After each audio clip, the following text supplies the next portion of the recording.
Now, prayer continued. So Daji passed. Whereas you used to pray for yourself, now you start praying for others. Of course, this does not mean that you should wait till you become a saint. Even now, you should pray for others. It is not as if prayer can be diluted with the addition of more and more beneficiaries. Rather, it will create a even bigger wave. So you transition from praying for yourself to praying for others. That is the natural transition. On the other hand, he said that the notion that you can include others in the selfish prayer is contradictory. So it's like, okay, I'll pray for myself, but I'll also include others, just in case.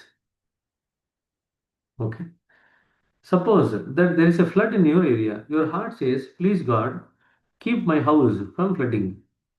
But while praying, you amend that sentiment and say, please God, keep our neighborhood from flooding.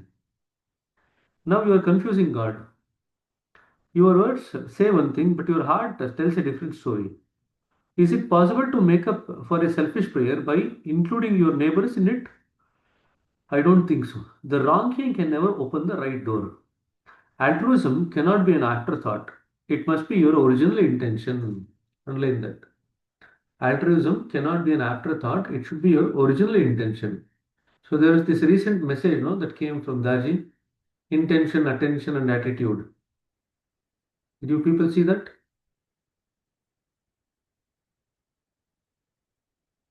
Bharat ನೋಡ್ಲಿಲ್ವಾ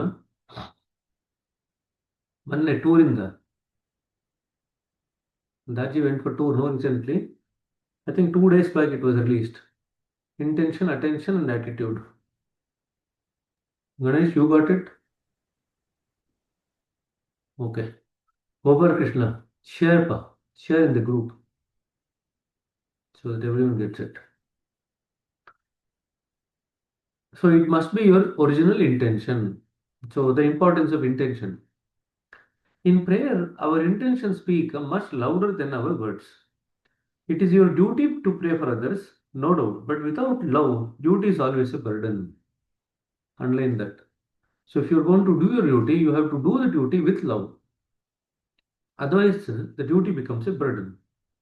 Your friends ask you for a favor, and though you say yes, you curse him behind under your breath. Let's take another example. When you dislike your work, it feels like slave labor. You are resentful. Why must I have such a hard job? If you. On the other hand, when you love what you're doing, it doesn't feel like work at all. In fact, you may be working very hard, but it doesn't feel that way. Hours may pass, but you don't notice the passage of time. When love is present, the idea of duty vanishes and the idea of work vanishes. Underline that. When love is present, the idea of duty and work both vanish. When we love, we fulfill our duties in the most natural way without even feeling their burden. Duty without love makes us slaves, but love frees us. It is the secret to effortless action. It is the foundation not only of prayer but also of our acts. Underline those three lines. Duty without love makes us slaves, but with love it frees us. It is secret to effortless action. It is the foundation not only of the prayer but all of our activities. How do we connect our self centered intentions into selfless intentions? I asked. Become selfless, he replied with a chuckle. You see, when the heart is closed, you will love yourself. Your actions are self serving. When your heart starts to open up, you start thinking of your nearest and the dearest ones. As your heart continues to open, the circumference of your love expands proportionately. Now, this is also the expansion of consciousness. So, as your heart continues to grow open, the circumference of your love expands proportionately. When your heart is infinitely open, when it has no doors and no walls, its love flows throughout the infinite universe. Then you start to feel that the universe belongs to you. but also that you belong to it. Instead of always thinking of I, you now think of we. Chinna. So we is when you start touching the expansion of consciousness. You remember the Brahman we read? That is the start of we consciousness. So rather than thinking I, we now start thinking in the context of we. That becomes the fundamental foundation of our thinking. So whatever we do, we think and do from the perspective of we rather than I. That is the Brahmanda consciousness. So let us renounce selfish prayer for once and all. In fact, rather than praying for oneself and then including others as an afterthought, why not reverse the equation? Let your real intention be for others and include yourself as a mere afterthought. However, you will soon find that you do not enjoy including yourself even as an afterthought. The remembrance of self always deflates the prayer. You see, underline that word. The remembrance of the self, here the self means lower self, deflates the prayer. The whole thing just collapses. When you have faith, why do you need to remind God of your troubles? And if you don't have faith, then why pray at all? Now he's talking about the importance of faith. If you have faith in God, he knows everything about you. If you don't have faith, anyway you are not going to connect to him. So now he's talking about, he gradually is building step by step how to make prayer better. We started with individual prayer. Then we start praying for others. Then we start thinking that prayer for others is a duty. Then we say that without love, the duty is a burden. Then you say that the prayer should be selfless. Now he is bringing the last aspect of the prayer in terms of the faith. Acceptance is the noblest path. Underline that. You know, both of my gurus were often ill. I think that with their immense capacity, they could have easily cured themselves in an instant. However, their spiritual dimension did not allow them for such things. Instead, they preferred to accept the situation as it was with cheer and gratitude. Once you cross into the central region, you cannot heal yourself because you have no identification either with the body or the mind. So, how can you actually pray for the health? So, anybody who is in the central region requires the help of others who are outside the central region to maintain their health. Does it make sense? Once you cross over the level of identification with the body and the mind, you cannot pray for your health or you cannot do anything. You have the powers to cure yourself, but you cannot apply it. Does it make sense? Ganesh, you want to ask something? Brother, in that sense, there should not be any illness, no? Like you mentioned earlier, 1 minute. First question, let us finish. The thing is, when they go towards that, all the samskaras are gone. yeah, correct. So, but if they have to sustain here, then how are they going to sustain yourself? Because otherwise, the soul will want to leave the body and go. Right? Between the 12th and the 13th point, Brahmarandra comes. The soul, when it comes near the Brahmarandra, recognize, oh, this is the path I came in here. So immediately it wants to go, leave the system. Okay? That's also the role of the Guru to make sure that the soul does not go out of the body through the Brahmarandra, bypasses it, and then enter into the central region. That's the role of the Guru. Okay? Now, what does the Guru do? The Guru at that time, if you don't have samskaras of your own, you start borrowing samskaras from others. So the Guru does not have samskaras of their own. What do? They initiate people at the higher levels, they borrow their samskaras. And that becomes the food on which they sustain here their life. Okay. Now, even there, they sacrifice without knowing. Because if the abhyasi that they have initiated have some particular bhogas to undergo, the guru has to now undergo the bhoga of that. But even while taking those samskaras, they are actually making the abhyasi spiritual journey faster. Can you see? Every aspect of their existence is actually conducive for the growth of the abhyasis. So when you are entering into the central region, when there are no more samskaras left, then you have to borrow the samskaras from others. So Lalaji borrowed Babuji samskaras and he had to undergo the bhoga of that. Then he instructs Babuji to undergo the bhoga of his preceptor, Babu Rameshwar Prasad, no, Babu Madan Mohan Lal. So the sequence continues. Babuji in fact writes that I am trying to work out a method of transferring samskaras from one person to another person. But he does not elaborate on that. But it happens at the level of the guru. But whether that can be made to happen at the level of the preceptor and abhyasis, that's not something very elaborated.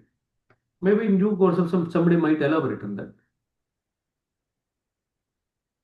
Borrowing the samskaras means actually making possible the further spiritual growth of the person who is actually giving the samskara. Okay. So now go to the next point. You are asking something else. You wanted to add something. No, you already highlighted it. You mentioned that when sanskaras are not there, where there is a illness. हमको पता चला कि आप कौन सी दिशा में जा रहे हैं. I got the sequence of the thoughts in which your mind was going towards. That's why I said that. Wait, we'll finish the answer and then you can. This is another thing. Many times, when we actually try to ask the question, we are still going in the direction of the question. The mind is still thinking along that line. So we can actually easily catch which question is going to come at the end of this direction of the flow of the mind and answer it. So remember, the mind has a direction. And if you know the direction in which the mind is flowing, we can easily anticipate which question is coming your way. Okay? This is another thing that you have to develop as a skill. In other words, even before you utter the question, we already know the question and the answer is ready. Now, how is the answer ready? It is just by feeling. We can feel something more in which the direction of the mind is going and what is likely to be its question. You can feel that question. You have not put it into words, but the question is felt already. When the question is felt already, the answer is also kind of come as a resonance to that. In response to that question, the answer is also now ready through vibrations. Like you take time to articulate, then we also take a bit of time to articulate, then you feel satisfied. Okay. It's like the coffee has not yet come to the room, but when they turn on the kettle, you know that something is cooking. The coffee is on its way to your room. Can you see that? So you know that it's just a matter of time that the coffee is going to come. Something like that. Sudha sister is already happy. Raghu brother is talking about filter coffee.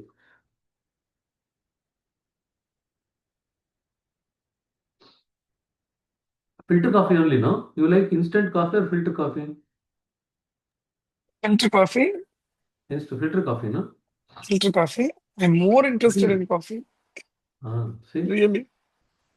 Then we need to have, if you're good at having cup of coffee, I think we all need to go to her place to have Definitely. nice cup of filter coffee. Because Tamilians generally they like filter coffee. Traditional Tamilians, native Yes. Tamilians, traditional people, they all like filter coffee. So it's Always also there will Always there will be a fight with my mother and my father. I used to make a best coffee. See, now she is letting out a secret. So we can borrow some of the samskaras of the coffee from her and sustain ourselves.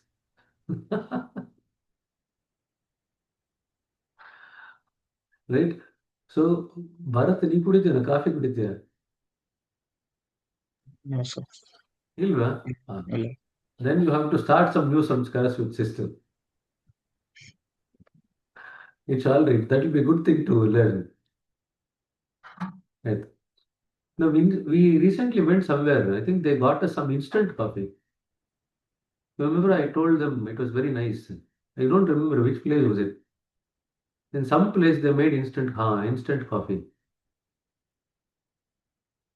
I think on Sunday. Saturday, preceptor's home. Smana, that baby girl was there at home, right? I remember Smana, but where was it? Brigade Metropolis we had gone, and from there Okay, that's where. Smana. Morning breakfast we had it there, no? We had gone for HFN program. So we went to one of the preceptor's house.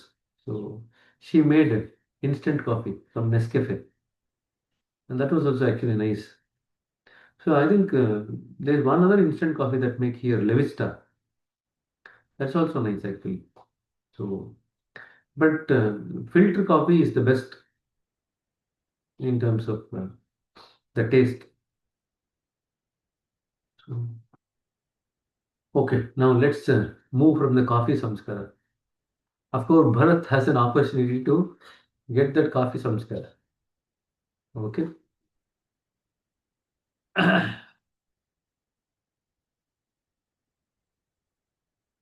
Acceptance is the noblest path. You know, both of my gurus often had illness. However, their spiritual dimension did not allow for such things. Instead, they preferred to accept the situation as it was with cheer and gratitude. Then, with a sparkle in his eyes, he added, "That does not mean that you should accept your own imperfections." A minute ago, you were speaking about open hearts. Now, can you tell me what that really means? I asked. Think of a closed heart. Then you will understand. All right, I said. I take your point, but I still would prefer you to explain it a little bit, if you don't mind. I'll tell you a story, said Vaji. Every morning, as the sun get ready to rise, his personal assistant would come and, along with his coffee, he would present the sun with a list of the names of those people whom the sun should not forget to shine upon. Sir, this man in Argentina very much needs your warmth. Make sure that you remember to shine on him. Sir, this little girl in China who is so delightful, make sure that you remember her too. One day, after a long day of shining, their sun was about to set when his assistant ran up to him. Sir, you cannot set now. You have not completed your work for the day. What do you mean? Asked the sun. I shone all day long, just as I do every day. Now I am tired and want to rest. Do you remember that man in Argentina I mentioned this morning? Asked the sun's assistant. Yes, of course I remember, said the sun.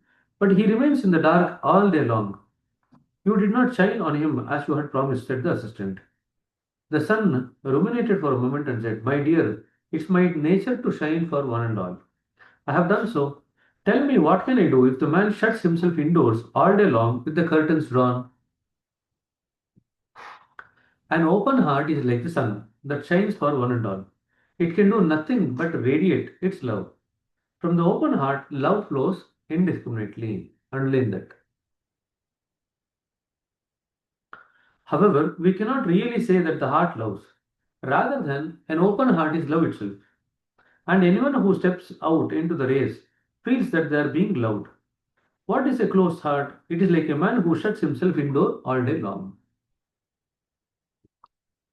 Now, an open heart is a giving heart, but it's a receiving heart as well. In this sense, heart that is open is a heart that is humble. So, the openness of the heart is incomplete without it learning to receive. In other words, without it being humble. So, open heart gives and receives, gives and receives. The openness is incomplete without receiving, but for you to receive, it has to be humble. Does it make sense? Open hearts only gives. Open hearts only receives. Open hearts does both. Open heart does neither. That will be the question for you in the exam. Answer will be that it will give and receive love. Now it will give and receive love with ease, without any expectation, without any effort. It is love itself. That's all. Any egoistic can give, but it takes a humble person to receive. Underline that. Any egoistic person can give, but it takes a humble person to receive. Pulling a coin from this pocket, he handed it to me, and he said so. He did so. He said, "Do you see the position of your hand? It was open, palm facing upwards. When you receive, you keep your hand like this, open, palm facing upwards." We associate this pose with asking. He said, prayer is to ask for higher help. Whether you ask for yourself or others, always it requires humility, which is what allows us to pray in the first place. Prayer is asking for higher help. If you want to ask, you need to have humility. Otherwise, if you don't have humility, you cannot pray. Conversely, if I were to think of myself as the giver and as the infinite source, then nobody in the world would help me. Even God cannot help me. I must have the humility to realize that no matter what I may give to others, none of it has originated with me. Underline that. Yesterday we were talking about it. You remember? Everything in creation that we use here is from the Creator. None of it actually belongs to us. But we think that this belongs to me, that belongs to me. None of it actually belongs to us because we are not the creator of anything that we use here. Right? We came empty handed, we go empty handed. But in the meanwhile, we use all the things here. But while using the things, we claim ownership over that. Now, that is the ego. Claiming the ownership is the ego. Assertion of the ownership is the ego. So, at the time of birth, we have no ego. At the time of death, we have no ego. But in between, when you claim ownership of everything, that is the ego that is asserting its existence. None of it originated with me. If I give someone $1, it might also have received it from someone else. No, I must have received it from someone else. No. Then Joshua Pollock case. Can I keep the coin? I asked. Daji chuckled. You are a joker, he said. Giving the coin back, I said, okay, this is for your wisdom. Oh, it's worth so little, he bantered. Well, anyway, I don't charge anything, so you can keep it. In that case, I'll ask you another question. I said, how do we know the best thing to pray for in any given situation? So if you are going to pray for others, if you are going to pray with love and with humility, with selflessness, with faith, how are we going to know that what to pray for? This is a question that only the intellect can answer, he replied. And unfortunately, there is no answer with which to satisfy it. Prayer emerges automatically from the heart that loves. So only a loving heart can answer this question. The rational mind can never know the answer. Underline that. So what to know to pray at any time, you will get to know through the heart, loving heart, not by the intellect. You must have heard this famous Chinese folk tale about the farmer and his neighbor. Daji said, I have not. Asked him to relate the story. Long ago, there was a very wise farmer, he began. One day, his horse ran away. When his neighbor offered his condolences, the farmer simply said, who knows what is good, what is bad. The next day, the horse returned with an entire herd of wild horses. This time, the neighbor congratulated the farmer, but again the farmer replied, who knows what is good, what is bad. The farmer's son tried to tame one of the wild horses. It threw him and the farmer's son broke his leg. The neighbor again offered condolences. Again the farmer replied, what? Who knows what is good, what is bad. Soon afterwards, the war broke out with the neighboring territory. Some military officers came to drag the farmer's son into the fight. But upon their arrival, they found him incapacitated with his broken leg. In the ensuing war, many young men from the farmer's village were killed, but the farmer's son survived because of his broken leg. Imagine if the farmer had prayed for the son to be protected from being injured by the wild horses. If that prayer had been answered, he would have become a casualty of war. We never know what will turn out to be best or for the worst. We could only know if we had already knew the outcome. But in that case, why would we need to pray? There is no need to pray if you know the outcome. During periods of armed conflicts, everybody prays. But if every faction is praying for victory, to whom will God respond? The war itself hurts him. After all, his children are fighting. It is foolishness that makes us pray for such things. Daji shook his head sadly and said, it only shows how little we know of God.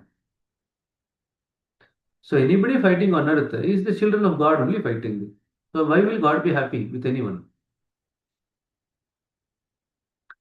Even our altruistic prayers can go easily wrong. He continued, suppose, for example, that you decide to pray for a person's fear to be removed. It's a noble thing, right? Well, it certainly looks great on the surface, but it may be that some amount of fear was necessary in that particular case.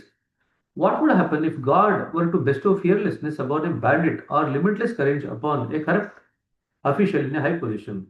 They would only become more brazen, no? In such cases, fearlessness would be counterproductive. My father used to say that if you were to bestow wealth upon a person who has no character, who lacks a moral compass, the wealth would only destroy him.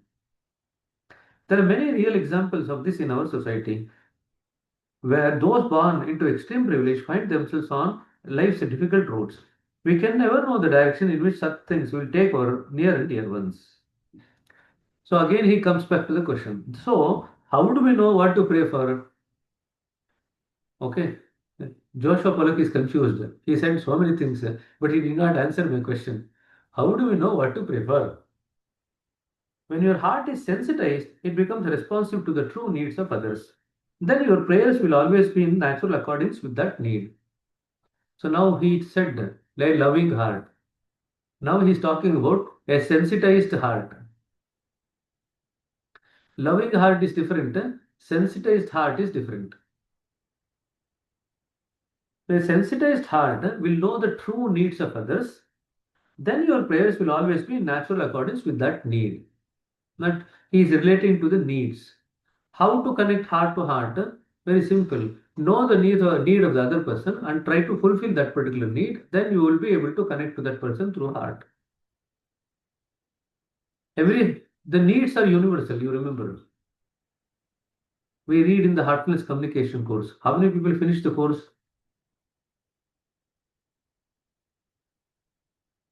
Okay. Both of you finished. Gopal Krishna, you are now lagging behind. Lagging and sagging. Because you are bagging all the mangoes. So now you need to pull up your socks and finish it. Then Gopal Krishna says, I'm not wearing any shoes at all. Where is the question of socks? I don't wear the socks to pull it up. So by at least July 15th, you should have finished your Heartfulness Communication course. It's only 16 hours, so it doesn't take much. I think some people do it in 1.25x or 1.5x. So it will be reduced to 8 or 10 hours or 12 hours.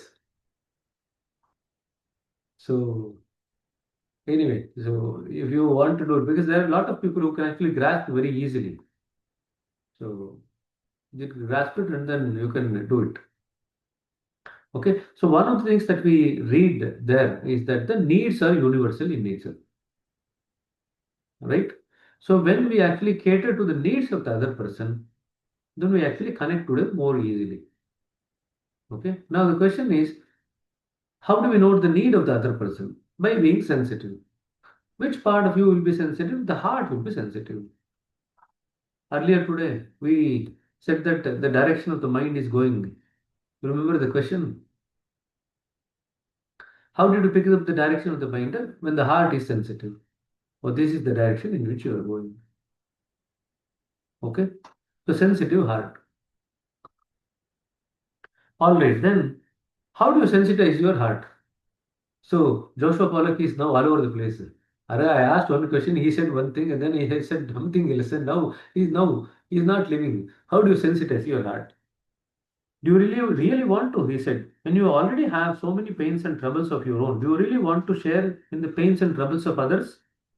The first prerequisite of sensitivity is the willingness to just do that. So first prerequisite is sensitivity is a willingness to do just that. It is to share the pains and troubles of others. The knowledge of another suffering cannot rise to your awareness unless you are able to tolerate that suffering. So not only you should know that suffering, but you should also learn to tolerate that suffering. Secondly, what is the point of your being aware of the plight of others? Suppose that someone hacks into your bank account. Now they are aware of your financial situation, but do you really think that they have your best interest at heart by hacking into your account? So definitely not. Of course not, I said. There's no good reason for me to know about your finances unless my intent is to help you, right? Similarly, there is no need to become sensitive to others unless you are going to use that sensitivity for their betterment. Only love can make this possible. And when there is love, tolerance will also be there, present. With these two qualities, your heart will now intuit your prayers in the most natural way. It is when we lack these qualities that we become confused about what we should pray for. Now he's kind of closing the loop. He started with love, then he said sensitive. Now he is now saying that if you want to be sensitive, you need to have a heart of love and tolerance. He's closing the loop. So I don't know whether Joshua Pollock caught hold of the loop, right? He said the loving heart. Then he said sensitive heart. Then he said how to know the sensitivity. Then he said that you need to learn to be intuitive. But how that intuition comes? It comes in the loving heart, which is tolerant. So back to square one. Can you see? So now let's see whether Joshua Pollock catches that loop that Daji has created. So he's taking Joshua Pollock in loops. Right. Anyway, we'll stop here. I think for the first time after a long time, we have completed 5